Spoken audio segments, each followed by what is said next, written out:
Этот зал, как машина времени, переносит своих гостей на 215 лет назад. Об истории университета здесь напоминает все. Интерьер, музыка, портреты и этот бюст императора Александра I. Как говорит сам автор, сделал все, чтобы был и величественным, и одновременно близким к народу. Он из металла сделан? Да, он сделан из бронзы.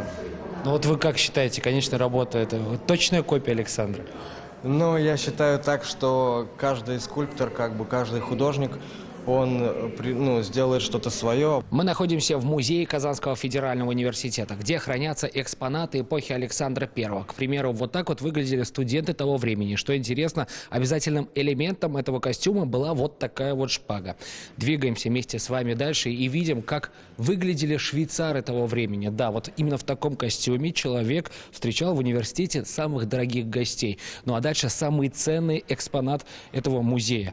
Устав императорского университета, который был составлен самим Александром I, ну и, конечно же, утвердительная грамота, подписанная императором. Все это подлинники, датировано 1804 годом. Составленный Александром Павловичем устав предполагал носить студентам единую форму. За проваленный экзамен нужно было доплачивать преподавателю и соблюдать строжайшую дисциплину.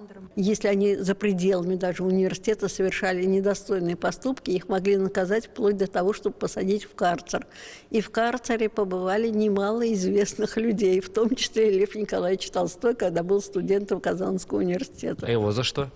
Его за что? Он не посещал лекцию у профессора Иванова. Я читаю лекции в этом великолепном зале как раз под портретом самого царя.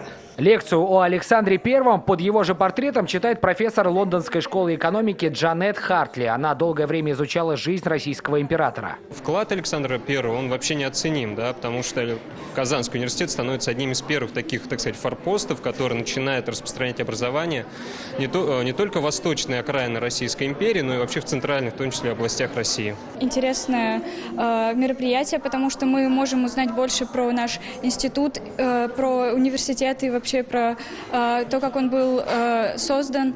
Фестиваль «Александр Фест» – это не только про императора Александра I. За время его проведения участники вспомнят заслуги и других великих людей с этим именем, таких как Пушкин, Македонский, Грибоедов, Гумбольдт и Александра Фукс. Сергей Хайдаров, Игорь Романов, ТНВ, Казань. Смотрите все новости дня, программы и фильмы в наилучшем качестве на YouTube-канале ТНВ. Подписывайтесь.